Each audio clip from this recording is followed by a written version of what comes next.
안녕하세요. 11월 독서 발표로 돌아온 정하은입니다. 제가 이번 달에 소개할 책은 불편한 편의점입니다. 편의점은 당연히 편리해야 된다고 생각하기 때문에 역설적인 제목을 가진 이 책이 눈길을 끌었습니다. 불편한 편의점이라는 이 책의 제목에서 드러나듯이 소설의 공간적인 배경은 어느 작은 편의점입니다. 청파동에 위치한 이 편의점을 사람들은 불편한 편의점이라고 부릅니다. 이곳은 다른 편의점에 비해 다양한 물건도 없고 할인 행사도 상대적으로 적은 편입니다.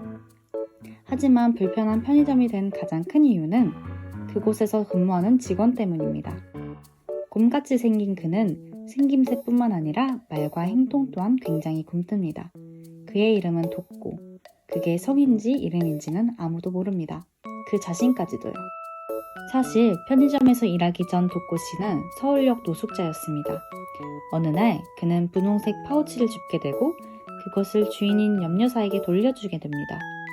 염여사는 그에게 사례비를 제공하려고 했지만 한사코 그가 거절하자 그녀가 운영 중인 편의점으로 데려가서 무상으로 도시락을 제공해 주었습니다. 그럼에도 불구하고 돋고 씨는 폐기가 나오는 시간에 맞춰서 폐기될 도시락만 가져가곤 했습니다. 이러한 모습을 본 염여사는 돋고 씨를 경우 있는 사람이라고 생각하게 되었습니다. 어느 날 염여사의 편의점 야간 시간을 책임지던 성필 씨가 그만두게 되자 염여사는 돋고 씨를 채용하기로 합니다. 기존의 편의점 직원인 공시생 시연과 오선숙 여사는 돋고 씨를 처음엔 탐탁치 않아 했습니다. 염여사의 지시로 돋고 씨의 매장 업무 인수인계를 맡은 시연은 어리숙하기만 한 그를 굉장히 불편하게 여겼지만 차차 편의점 직원다운 모습으로 변화되는 돋고 씨를 보면서 뿌듯함을 느끼게 됩니다. 시연의 도움으로 업무를 완벽하게 해낼 수 있게 된 돋고 씨는 그런 시연에게 가르치는 재주가 있다고 말을 해주면서 편의점 업무 교육에 대한 영상을 유튜브에 게시해보려고 제안해 봅니다. 그의 제안으로 시연은 영상을 올리게 되고 이 영상이 굉장히 좋은 반향을 일으키게 되면서 이를 계기로 편의점 점장으로 스카우트가 되게 됩니다. 오후 시간에 근무하던 오선숙 여사도 처음에는 사람은 절대 변하지 않는다며 돋고 씨를 편견을 가지고 대했습니다.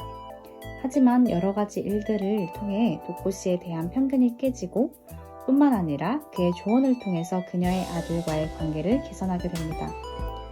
편의점에서 함께 일하는 직원들 뿐만 아니라 편의점 손님으로 등장하는 인경, 경망 등 돋고 씨를 처음 만난 그들은 모두 그저 불편하다고 느꼈지만 그와의 진솔한 대화를 통해서 자신들의 가진 고민을 해결하면서 한 걸음 나아가는 모습을 소설 속에서 볼 수 있었습니다. 그리고 이름도 나이도 그리고 어디서 온지도 모르는 미스터리한 인물 돋고 씨의 정체에 대해서 나름 반전도 있는 책이어서 끝까지 단번에 읽었던 책이었습니다. 이 책은 실제로 어디선가 살아가고 있는 듯한 사람들의 이야기를 담고 있는 책입니다. 이야기의 배경이 되는 청파동, 서울역, 그리고 편의점에 대한 묘사 또한 너무도 사실적이어서 굉장히 몰입하여 읽을 수 있었습니다. 제가 생각하듯 가장 인상 깊었던 등장인물은 염여사입니다. 누군가는 오지랖이라고 생각을 할 수 있지만 돋고 씨에게 자신의 파우치를 찾아준 보답으로 한 끼의 끼니를 책임져 주려고 했고 또한 편견보다는 자신의 직감만으로 노숙자인 그를 채용합니다. 그리고 사실 그녀 자신은 교직원 은퇴 후에 연금으로 충분히 생활 가능했지만 그녀의 편의점 직원들의 생계를 위해서 지속적으로 편의점을 운영하는 등 책임감 있는 그녀의 모습이 굉장히 따뜻하게 다가왔습니다. 등장인물 하나하나의 삶과 사연에 대해서 자세히 묘사되어 있고 중심인물인 돋고 씨가 시간이 점차 지나면서 자신이 누구인지 기억을 찾아가는 과정이 생생한 드라마 같은 소설이었습니다. 쌀쌀해진 날씨에 따뜻한 느낌을 받을 수 있는 책입니다. 이유 없는 친절은 없다고 각박하게 생각하지 말고 친절을 그냥 친절로 받아들이고 나눌 수 있는 그런 오늘이 될 수 있었으면 좋겠습니다. 오늘 하루도 따뜻한 하루 되시길 바랍니다. 감사합니다.